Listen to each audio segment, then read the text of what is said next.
Well, this is going to be a hard act to follow. Mr. Rayburn, he's done a wonderful job. One of the things we're going to talk about today is the carbon side, but this is a very important instrument to have for any farmer. I highly encourage anybody and everybody to buy one of these. This is in my pickup at all times. Also, the refractometer. This is another very important tool, as well as the EC meter. I can't talk enough about that because, what we focus on basically is soil and plant nutrition, and the electrical conductivity is something that we really focus on. I always tell people, I said, if we're going to sit you down, we're going to put a bucket of water down there, we're going to put a little electrode in there, and we're going to turn it up to 1, 2, 3, 4, or 5. Eventually, you're going to take your feet out, okay? Because you're not going to be able to handle that much electricity. Microbes are the exact same way. And just like Mr. Rayburn said, if the EC, the electrical conductivity, is too high, they're not going to do any work. They're going to go to a different area, or they'll just probably end up dying. Having enough oxygen in the soil with the pentrometer is a great tool to measure that. And the refractometer, measuring the sugars, is very important because once you can build the Brix levels up and get them up to a certain level in that 9, 10 range, a lot of problems go away, disease issues and nutrient problems. So today we're going to start off, we're going to talk about adding carbon and nutrient efficiencies. So the first thing we're going to talk about is different types of carbon. What is carbon? Carbon in the soil comes from decomposed plants and animals and microbes forming soil organic matter that provides structure, fertility, and water retention, acting as a massive carbon sink that is crucial for plant production. So there's a lot of different ways that carbon gets into the soil, but the biggest way is from decomposed plant and animal matter. Even a dead animal. A lot of you guys raise cattle and hogs. If you have a dead animal, it'll decompose, and that turns into carbon also. You got to manage it a little bit differently than you would your plants.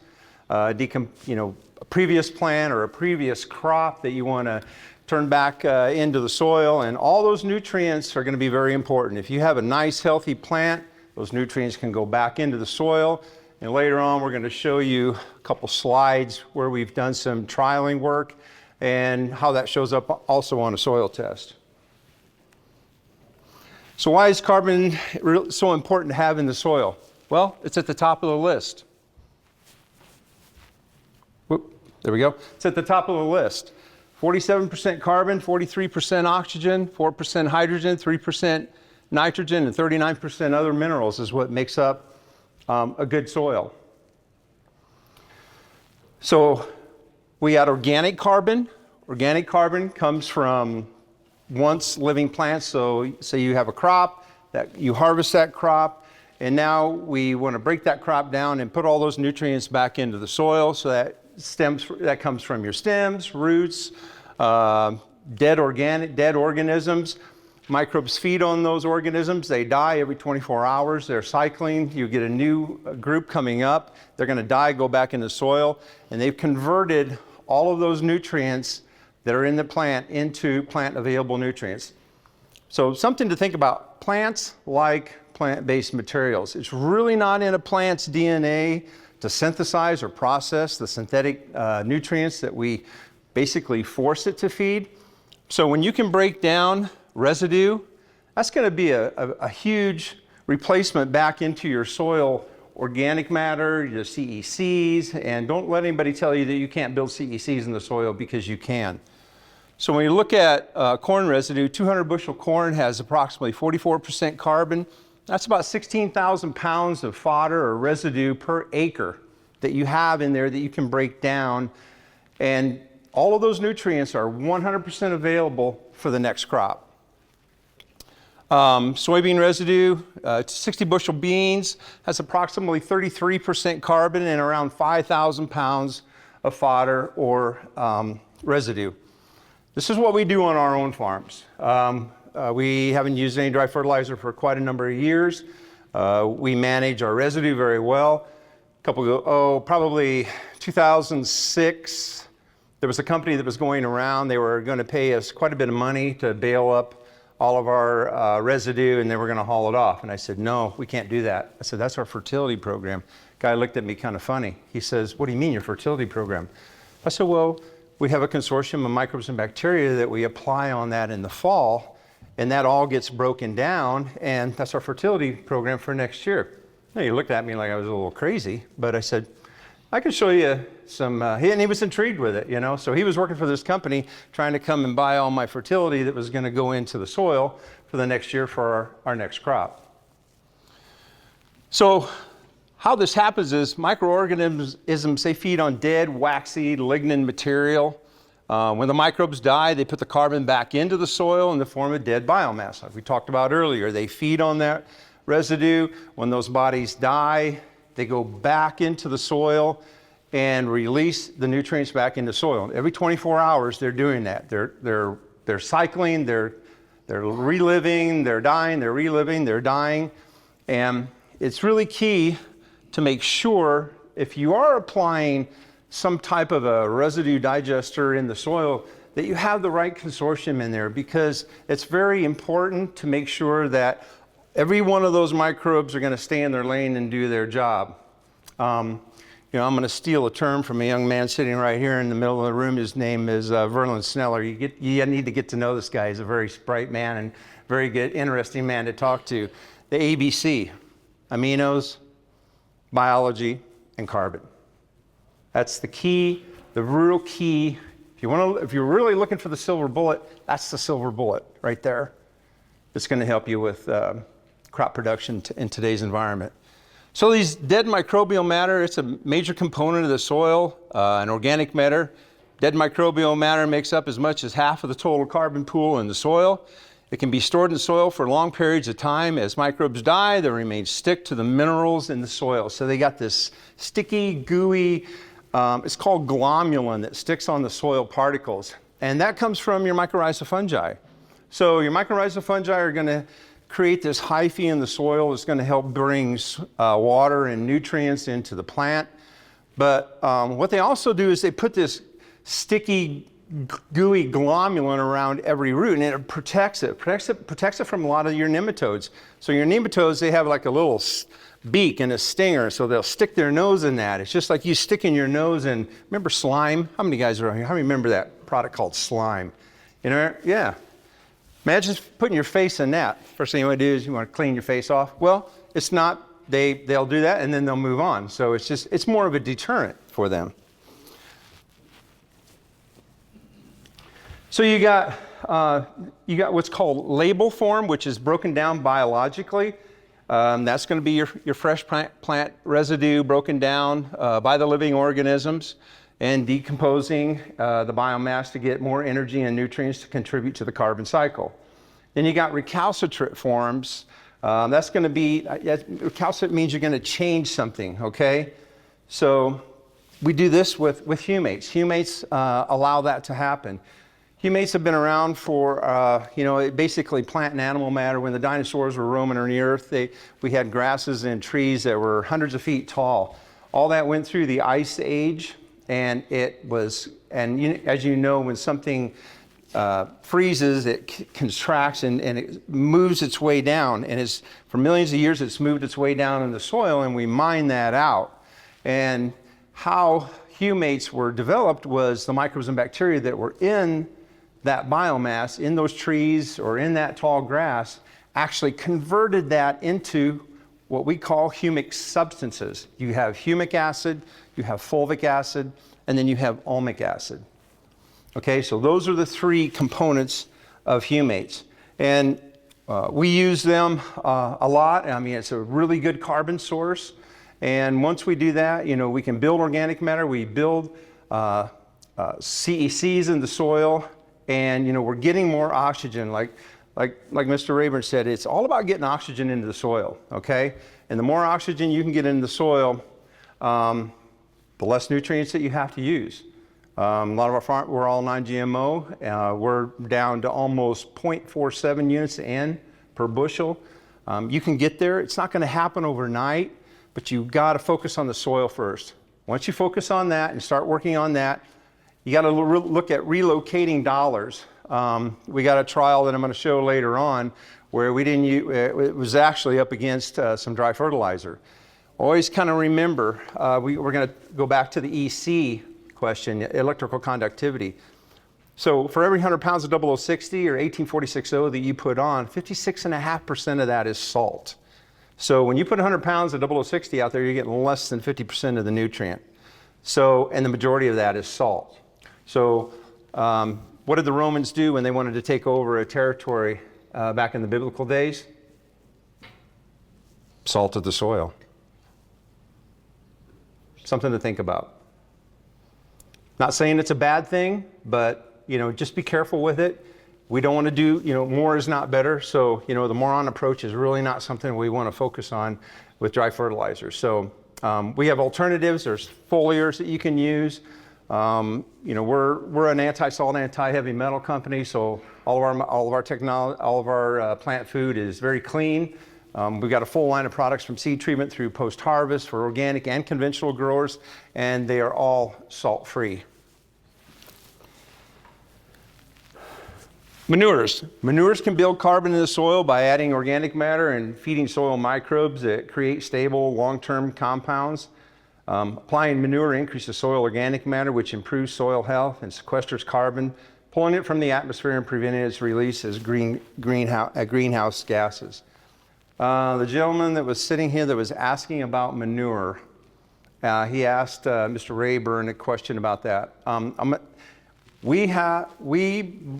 Just like plants need carbon, animals need carbon too. And what we found out is when we add carbon in the diet, we can sequester all those nutrients. We found out, I'm not going to get into all the long details about it, but what we did find out is when we feed a carbon source to these animals, now we're getting better gut absorption because in that mucousy lining of the gut, it's absorbing more nutrients for the animals. And we're also sequestering that ammonia. So what we end up doing is we end up picking up, when we do a manure analysis test, we see a higher analysis with that. So we're sequestering it and we're keeping more of that manure in a stable form. And that allows you to just spread that manure over a lot more acres. I am a big manure fan. We have some people in this room that use it quite a bit, especially if you live on that I-29 corridor. There's quite a bit of manure there. And it's a good resource, and I highly, highly recommend that you use it wisely. Again, don't put too much on because you can get too much, and then what happens is the microbes will get lazy because they're going to be working and trying to break that down. So there's a sweet spot in there. We're going to touch on that just a little bit as well. With carbon to nitrogen ratios between 10:1 and 20:1 is more effective at building soil organic matter than manure with very low or high ratios. If the carbon to nitrogen is too high, that'll tie up soil nitrogen as the microbes work to decompose it. So they're going to be working overtime to try to break this down. So there's a sweet spot. You don't want them to be, like Mr. Rayburn said, they're union guys. They're only going to work so hard, and they're going to say, all right, I'm out. I got to take a break, okay? So it may be less effective at building carbon in the short term, okay? So it is a good product to use. If you're going organic, if you guys are organic or conventional, we found out in COVID when fertilizer prices got sky high, all the conventional guys took all of our organic manure stores. And we got an alternative for that. It worked out very well. Also, you want to remember too, if you're composting manure or putting a lot of manure out, especially on the organic side, it can be a weed bank that you're adding to your farms, and you can have some issues with that. So just be really careful with that, or try to compost it if you can. And there's a proper way to compost it where you're going to actually burn off a lot of those weed seeds and not have any issues later on down the road. Cover crops help build soil carbon by feeding the soil microbes that help improve the soil structure and water retention. Cover crops are a good thing to use as well. We just want to make sure that you want to get the right blend, so if it's rye or turnips or whatever that might be, that biomass is good, but you also want to make sure that you're breaking it down properly too. So if you're planting a cover crop in the fall and then you're going to terminate it in the spring. Make sure that you have some microbials in there that are going to break that down for you, because what will happen is all that residue will be, it'll be in the soil, and that's a perfect environment for insects and diseases to harbor in. Insects, got a food source. They're gonna live in that. Diseases are gonna harbor in that, So when you take that away, a lot of your disease and insect issues go away. And we do, it's one of the things that we do on our own farms too, so we're not using any insecticides or fungicides at all. Even last year where we had, we haven't seen tar spot in over 30 years. And we saw, I'm sorry, not tar spot, but southern rust, thank you, yeah, southern. And we've seen tar spot, for the last couple years. But, like Mr. Rayburn said, keep those sugar content levels up, you keep the carbon levels up in the plant, and you don't have those issues. We have a sugar product that's got 6 different sugars in it, and we're putting sugars in the plant, but we're also triggering the sugars that are in the plant that are gonna actually help, create an energy source. And that's how, when the sugars are, because sugar is an energy source. What happens when you eat a lot of sugar? You go out and you're chasing cars after a while, right? On the road. I would anyway. That's just how I'm, And plants and microbes are the same thing. So you want to be careful that you have some short chain carbons in there to get them to start feeding, and then some longer chain carbons in there to be more of a sustainable feed. Because what will happen is the microbes, just like us, on an abundance of sugar, they'll spike, they'll crash, they'll spike, and they'll crash. And you want that curve to be a gentle transient like this. So you have enough short chain carbons in there to get them to start feeding, and then more long chain carbons to be more of a sustainable feed. And that is another, cover crops are another good way of building carbon. So we have inorganic carbon. It's in the mineral form. So that'd be your carbonate minerals like calcite, limestone, aragonite, shells of marine organisms. We got a farm. It's a 60-acre farm, and there's an area probably about half the size of this room. And I've noticed this since I was probably about 12 years old, and I was working ground for, and my dad let me work ground before, run the field cultivator before he planted. And I went through this area, and there's all these seashells, just a massive, half the size of this room, just a big area of seashells. And I asked my dad, why? I didn't know. Somebody dumped seashells in our field, or what's the deal? What's going on? He goes, no.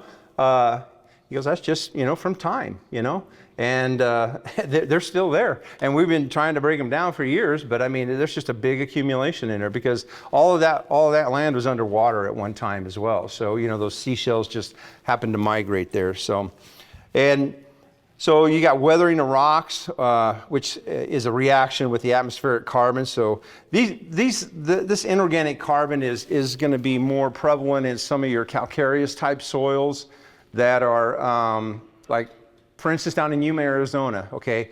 They got a lot of soils down there. When you're running the planters through there, they're making all kinds of noise because you got a lot of rocks and stones and things like that in there. And, millions and millions of years ago, stones weathered down, and there were minerals, and there still are minerals in stones, but we've come a long ways. And then when the glaciers came through, some of us were really fortunate to get heavier soils. Some of us got sand, some of us got silt loam, so it just depends on, where we at. I know where our farms are right now. Where we are, we've got some silt loam, clay soils, and then you go 7 miles to the east, and they got some real tight, heavy clay soils. And you go another 7 miles to the east, and it's pure blow sand, like 0.5, maybe down to even 0.2% organic matter. So, when the glaciers went through, some of us were blessed and some of us weren't. But, we're still raising some pretty good crops on that sandy ground because they got water, and we raised quite a bit of potatoes there. So you might have to change your cropping, your crops just a little bit depending on the soil that you have, and if you have water, that's going to be key. But don't get carried away with the water too. And while we're on the water subject real quick, make sure you test your water. There's a lot of the water has high bicarbonates in it. We do quite a bit of work out in California. I was out there for 26 years. I lived out there and I had a business out there. In 2006, I needed to come back to Illinois because we had a cow-calf operation and a fairly good-sized farming operation. So I had a seed pelleting and a priming business out there. I sold that, one of my competitors, and then came back to Illinois. And one of the things that we found out in California, is the water had an extremely high pH and we had a lot of disease issues. We were just soaking that ground with water and just basically, creating this greenhouse effect. So we'd have cool weather, cool nights and maybe warm days. And that created a, white mold. It'd just blow up overnight. You'd see romaine fields, these beautiful heads of lettuce, and in the evening, you come back the next morning, they'd just be one big white puffball. So test your water, test the pH of the water. If you got water that's, high 7s, 8s, 9, it's really hard for a plant, if at all, the plant's going to ever be able to take in some of that water. So there's some products on the market that you can put on there to drop that pH. You're going to be a lot more efficient with your water, and you're going to have much healthier crops too by just, managing that pH. So why do we want to accumulate carbon in our soils? Well, it improves our soil structure. The carbon binds to particles, the soil particles together, creating a stable structure. Then it improves aeration and water infiltration. So how many times, another thing too that we have in the truck is a spade. I got all of these and a spade. I'd like to know, I have ruined more of my wife's garlic presses than I can even shake a stick at. So I don't know, John, have you seen the one that I have? I took a vice grip, and then I welded something on there, and I got a little tray, because when you get in really dry conditions, it's really, really hard sometimes to get that sap out of there. And you want 2 good drops, so you can put it on this little plate right here, and then look through and look at your Brix levels on it. So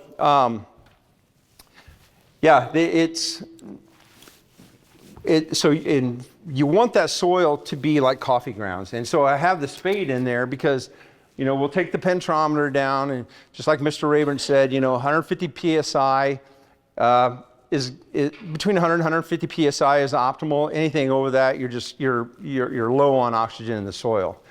And so what we do is, then I'll dig down with a spade. I might dig down 1 foot, 2 foot, just to see what that soil looks like. And a lot of times it'll be really tight, and you can pull it apart, just like layers.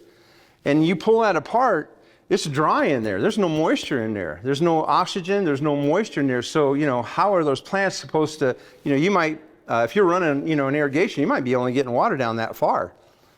I take guys that are irrigating, I take them out in the field about 2 o'clock in the afternoon, and they're like, after the water was ran, and they get mad. They're like, why are we going out there? I said, put your boots on, put a rain slicker on, I don't care. I said, we're going to go learn something. And we do. And I said, feel how hot it is in here. And we'll take the temperature. And then we'll go outside and take the temperature. It might be 20 degrees or more higher in the field than it is outside of the field. So you've created this greenhouse effect. So going back to managing the water is key, but also you want that soil to be just like coffee grounds. We call it friability of the soil. And when you can dig down, you can dig down with a spade, and it's just crumbly like that, I said, then you're on the right track. And you want that to be like that all the way down to the tile lines. I know on our farms we've worked at it for a number of years. We've relocated a lot of dollars from this to that, and it's made a big difference, an awful big difference. Especially 19 and 20, we were extremely wet. Pulled into the field, I don't know, probably 7 or 8 times during that year, and I swear there was a tripwire somewhere because then it started to rain. And we got buckets of it, A 2-hour rain, a 2-inch rain in an hour, or a 3-inch rain in an hour is not a productive rain. And that's nothing that we have control over. But we do have control on how our soils, how fast we can take it in. When you have hard, crusty soils, we have high mags in our soils. Everybody have high magnesium in their soil here? Yeah. And so by opening that up, that allows that water to go down further down deep into the profile. We're 100% dry land. We don't have irrigation on any of our farms. But if I did, and this is what we do with some of our customers, is we work really hard to try to really focus on really good water management. And, you know, on the front end, we like to stress that crop a little bit. I want those roots to go all the way down as deep as they can. And, you know, we're in our fields all the time, you know, and that's our livelihood, right? I mean, and we should be. You know, 260 from the pickup just doesn't work. And you need to get out there, you need to get sweaty, you need to get dirty, you need to, you know, invest in some of these tools, and you'll be amazed how much better your farms, you know, how much productive they will be every year. And every year it gets better and better. You know, we live in a fast society. We live in a noisy society. We want results just like this. Well, you know, there isn't a silver bullet out there. I hate to be the bearer of bad news, but there is not one out there. Although your silver bullet is getting your soils fixed and getting them functioning properly to where they can promote all of the biology, and not just biology that you're applying on there, but your indigenous biology. Your indigenous biology is the natural biology that's been there for hundreds of thousands or millions of years. So when it's conducive for them to come out of dormancy, and they're going to be there forever, but when the environment is conducive for them to come out of dormancy, they will. And you can do a soil bioassay test. There's companies, I've used Elaine Ingham with Earthfort Labs. They're in the Pacific Northwest out in Oregon, and they do a really good job because they do actual counts. So you know, they're looking at all of the biology. You're looking at the prozota, the mycorrhiza, they're looking at everything. And it gives you a little bit of a report card of what you have.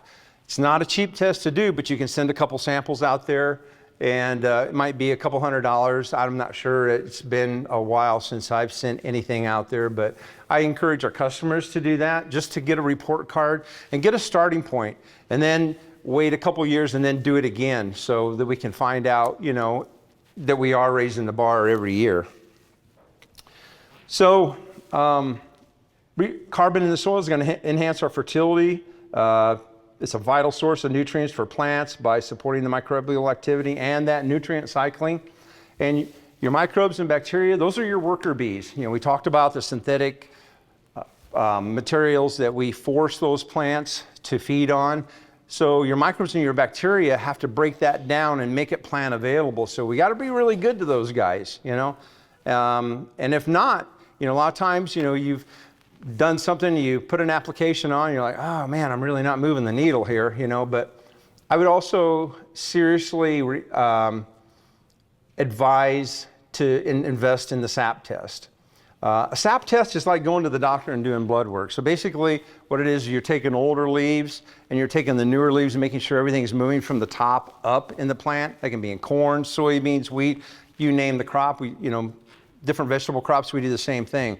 So what that does for me, so if I take the corn's at V4 stage and I'm taking a Brix test and I want it very high.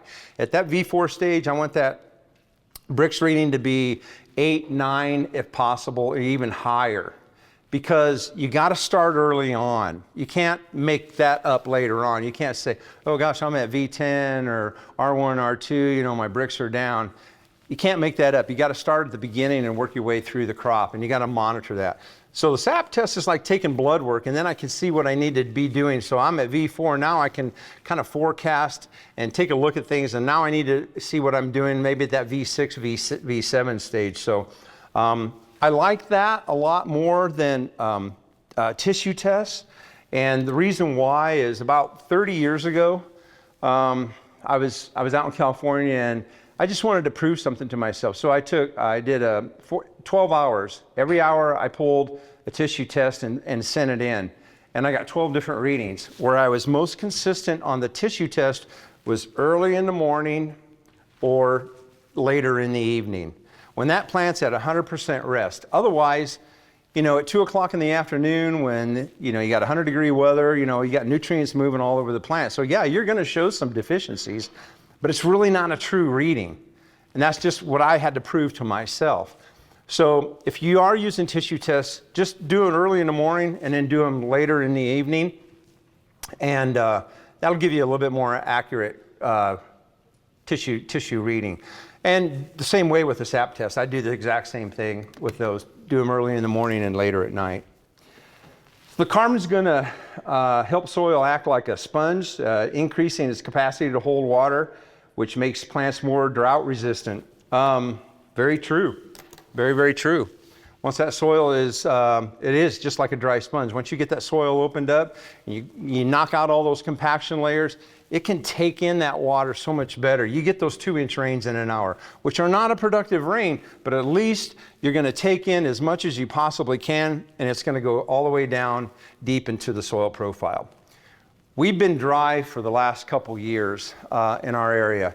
And so I always said, and we're still dry, if I can fill up the profile, if the tile is running, I can grow a crop. And I have to get a couple timely rains throughout the year in order to raise a good crop. And we've done that. A couple years ago, we had the profile filled up. We got 4 inches of rain throughout the entire growing season. That was it. But we had, very warm days, not hot, humid days, but very warm days. They were, 90 degree and relative humidity was rather low, but we had cool nights, very, very cool nights. And that's what plants want. Warm days, cool nights. Gives them a chance to rest, just like us. I've gone 3 days, working 3 days without rest, but then about day 4, I'm like forgetting my name, I'm like, well, okay, where am I going? And plants are the same way. Well, this year we had hot, humid days and hot, humid nights. And we had probably close to 20 days on the front end of the crop when we planted it where we didn't see the sun because we had smoke that came out of Canada. And I think you guys up around, I know the Brunswick area in Nebraska, right during grain fill, they had the same thing. Did you guys experience that down in this area? Around grain fill, you get a lot of smoke? Not, maybe not. Up there they did. They really took a beating on that. But holding as much water is going to be good. And nice thing about rainwater versus irrigation water, it's naturally soft, okay? There's a lot of nitrogen in rainwater. And just like Mr. Rayburn said earlier, when a front comes in, we're always trying to spray right in front of that because that's when the plant is just 100% acceptable to take whatever you want to give it. Now it's hard to plan that, but if we got a front come in, the barometric pressure drops. We kind of try to time that, but it's not easy to do. But he's right. You get more oxygen into the soil, and that barometric pressure changes, drastically. So the more you can keep that carbon in the soil and balance. Everything is about balance. I remember back 1995, I was at the California Seed Trade Association down in San Diego, Illinois. And I was getting tired of sitting in the meetings and everything, so I went for a walk, and I walked around this break. And around this break, they had these big rocks, the ocean was coming in and the water was rushing in and then receding back out. And I watched this homeless guy. He took rocks about like this, about the size of your head or a little bit more. And he was putting them together and he was getting them all to balance on top of each other. It was the coolest thing I've ever seen. And I sat there for probably 10 minutes or 15 minutes and watched him. And he said, I told him, I said, that is just cool as ice cream. I said, I think that's one of the most neatest things I've ever seen. He goes, well, thank you, sir. And by the way, have a balanced day. And that has resonated with me since, and that's everything in life. I don't care if you're feeding livestock, if your own diet, your own personal diet, you're raising crops, it's all about balance. And that's one of the main things that we really want to focus on, and once you get that soil balanced out, and I've said this before, a lot of problems go away. So on the bottom here, we talk about restructures water. Carbon does a really good job of restructuring water. So when you have high bicarbonate water, so if you're using it in your pivots, once it goes through that carbon exchange, it restructures it and it takes those bicarbs and drops that pH down naturally. So that's a really good thing to know about the carbon as well. Supports the biodiversity. Carbon provides energy and habitat for a diverse range of microorganisms which are essential for healthy ecosystems. Reduces greenhouse gases, increases soil carbon, helps lower the carbon dioxide levels which plants thrive on. So plants like CO2. It's like Mr. Rayburn said, I feel like we didn't talk. I've never met the gentleman. I think he had a wonderful speech today, and we're kind of singing off the same sheet of music, I guess, so to speak. But plants, you know, you got CO2 coming off of the soil, and the plants bring in CO2 and give off oxygen. And so we always want to make sure that we have enough potassium in the plants, because the stomatas, which are on the bottom side of that leaf, those are the mouths of the plants, and they're just opening and closing all the time. And when they're under any stress, they're going to close. They're going to close as hard as a clamshell, and they're not going to open. So we want to make sure that, you know, those roots got enough oxygen in there, and maybe we're using some amino acids where we have a little abiotic stress relief on that plant. Aminos are great to use. I know aminos that we have, they're plant-based. We talked about, you know, plants like plant-based materials, so it's easy for it to digest. You know, it's a great abiotic stress product for the plant. So, you know, we want to make sure that those plants are, you know, taking in that CO2. And I can tell you back in 2012, so this was the spring of 2012, we were pretty dry. Were you guys dry out here in 2012? Boy, we were dry as a chicken bone. I mean, so I'm an old guy, 1988, we were really dry then. We had 100-year-old elm trees and oak trees that were dying. But in 2012, we had a customer in Iowa, and he forgot to put his residue digester on in the fall, so he said he was going to do it in the spring. And I said, hey, let's just do something just for kicks and grins. I said, you're going to put it on in the spring, and then let's do a check. So we took a 40-acre field and we split it in half. And where he put that residue digester on, those microbes, they fed on all of that plant-based material and converted that into 100% usable nutrients for that plant, nitrogen, phosphorus, and all your trace elements. So you get the whole gambit in that. And he sent me some pictures, and he said, wow, this corn is really green on one side and it's just really looking rough on the other side. I said, yeah, that's kind of neat, isn't it? He goes, what's going on? I said, well, I'll tell you at harvest time. He goes, oh, come on. And I said, well, let's just let the year go, you know. Well, that's when, you know, we didn't have a whole lot of rain. So went through and harvested it, and where he had put the microbes on the digester in the spring, it was 27 bushel better than where he didn't put it on. And what that's telling me is, okay, we're dry, takes water to get our synthetics activated, and then we have to have the microbes activated. You know, the microbes have to be alive and active to break all that down to get it into the plant. Whereas your plant-based material, it's there for the plant. We can see that. We do a lot of testing with a group in the United States, and they've got some satellite imagery, and we've seen that where, say, you get, the curve looks like this, you know, at the beginning of the season, and then you get June, July, and then August, no rain. Well, on the control, that will go down, and where we've had that plant-based material that's available for the plant, it's a nice even curve. It's a straight curve, or we pick up a little bit of yield. So we can pick up some yield at the tail end. Where we live, we can't buy a rain for nothing or anything in August. It's just the way it is. So, you know, that's what we have to deal with dryland farming. We're going to build resilience. Your healthy soils with more carbon are going to be more likely to push through the extreme conditions like floods, droughts, which we're seeing more and more today than ever before. We talked a little bit about that. So low carbon can lead to increased erosion, reduced microbial diversity, and a significant loss of crop productivity.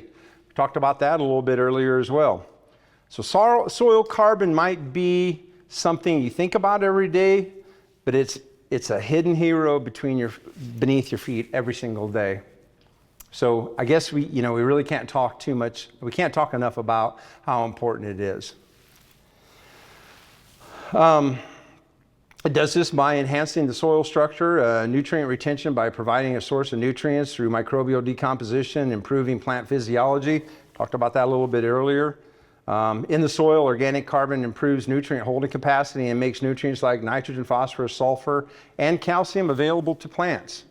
In a plant, increased CO2, which is another carbon source, will boost the photosynthesis and improve a plant's ability to absorb and use nutrients and water, which in turn feed soil microbes, improving nutrient cycling like nitrogen mineralization, and carbon-rich amendments like humates directly chelate nutrients, preventing leaching and increasing availability for plant uptake. Mineralization is so important, not just with nitrogen, but all nutrients, but probably more so with nitrogen than anything. If we don't have mineralization, we're just going to put it out there and it's just going to sit, and, water's going to be, having a little bit of moisture, but mainly making sure that those microbes have a good environment to live in. So those are your worker bees, so they can break that down and make that 100% available to that plant all season long. We're going to increase the carbon in the soil, which provides a slow release reservoir of nutrients like nitrogen, phosphorus, sulfur, and calcium through microbial decomposition. With more energy from photosynthesis, plants can invest more in roots and exudates, which can increase nutrient solubility through the soil. Again, plants take in sunlight, they produce sugars, proteins, all those go down to the plant or down into the soil to feed those microbes. And that's our cycle. That's kind of that's kind of carbon cycle 101. That's just how that works. And one of the things too, we always want to look at is crown rot. Everybody knows what crown rot is. Have you seen that in your corn? So when you see, theoretically, corn should not have any really brace roots on there. It's like all of our corn. I can show you pictures of it. Even in dry weather. The soil's dry, but there's no brace roots because everything is going deep down. Because we're keeping that crown, the little V, if you take that stalk, cut it off in the V down there, and you can hit, and it's just hard as a rock. That plant's struggling and it's looking for nutrients and water, so we start putting more brace roots on. I've seen brace roots stack up like this. And then you dig that plant up and it's just like a pan. It hit a hard pan, okay? And so it's not down deep exploring nutrients and trying to, spending a lot of energy just above ground, just doing nothing.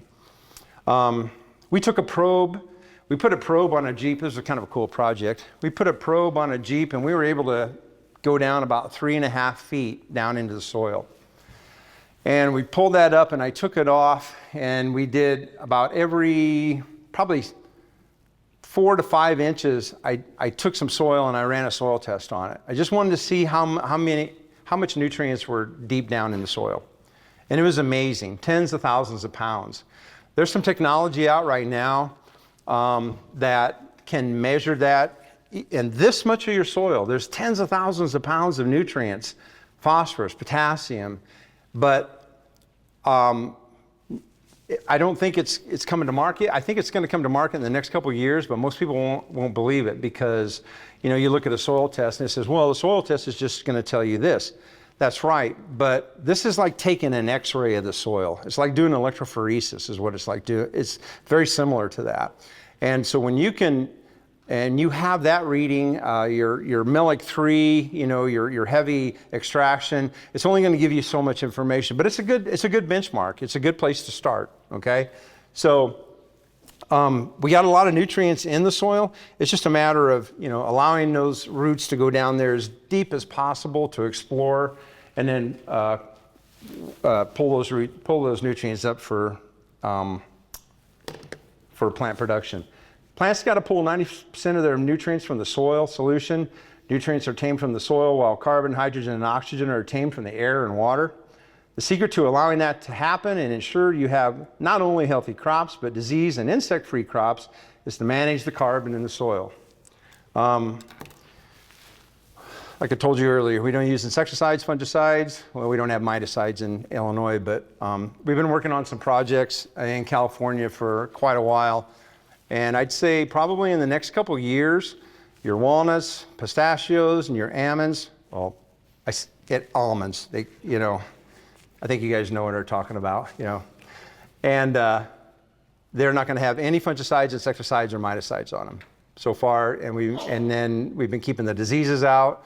We've been working pretty closely with Blue Diamond out there. And, they're like, oh yeah, this is kind of cool.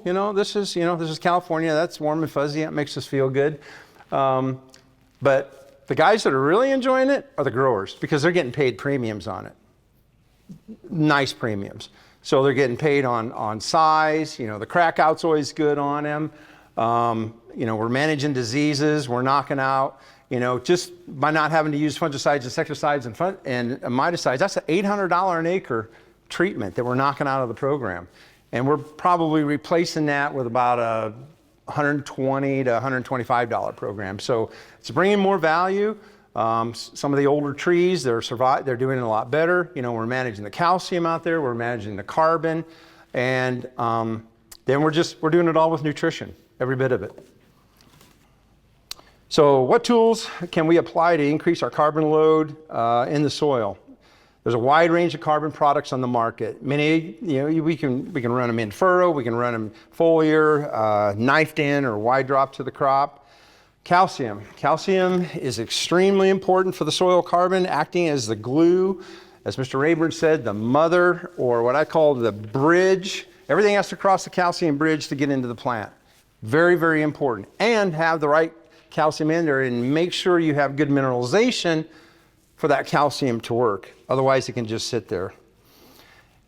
So it's acting as a glue and a microbial manager that stabilizes organic matter, increases carbon retention, reduces CO2 lost by binding carbon-rich compounds to minerals.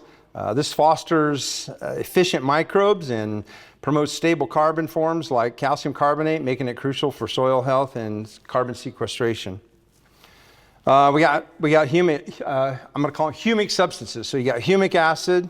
It's going to help with soil structure, water retention, microbial life, but it's really too large of a molecule to directly get into the plant. Whereas your fulvic acid, it's a smaller molecule. It's readily entered into the plant. It's easy to get that into the plant. Helps transport nutrients, stimulating growth. Then you got the human, I had humic, that's a misspell. It's supposed to be the human, or what we call ulmic acid. That's the part that's not water soluble, but it's a very important part to have in there, because the human fraction, or the ulmic acid, has a CEC of about between 400 and 450. So it'll hold 400 to 450 times its weight in water. Humic acid, just imagine this being a bowling ball. I'm going to roll this ball down the alley and it's going to scatter all the pins. The fulvic acid is going to put every single one of those elements. So fulvic acid, humics don't just stabilize nitrogen, which it's a very good stabilizer for nitrogen, but they stabilize all nutrients. So we roll the ball down the pin, we scatter the bowling alley, we scatter the pins. The fulvic acid fraction picks every one of those pins up and puts it in a little carbon storehouse. Then it puts a double charge on it, a positive and a negative charge. That's called amphoteric. Amphoteric means you can either receive a proton or you can deliver a proton. So it can be whatever it needs to be.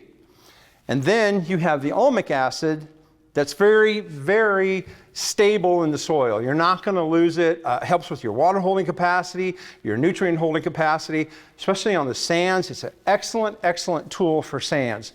And in California, we're down in Monterey. We're growing strawberries for Driscoll's right on the beach, literally. Here's the beach, and there's the ocean right there. So we have to feed that. We put those on there. We put the dry on there, and then we're feeding it every year, because we got to feed it and water it daily, because we don't have any nutrient or water holding capacity in the soil whatsoever. Microbial foods, including sugars, fish, emulsions, seaweed, kelp extracts. Kelp extracts are very good. There's over 80 different types of trace elements in kelp. It's an excellent abiotic stress relief product. A big proponent of fish. We got a fish product where it's homogenized, so you don't have to worry about separating, and all the oils are in that product. So the oils are very important to have. You want those in there, so we're not going to be losing them. So we homogenize it. It makes it a little bit easier to work with.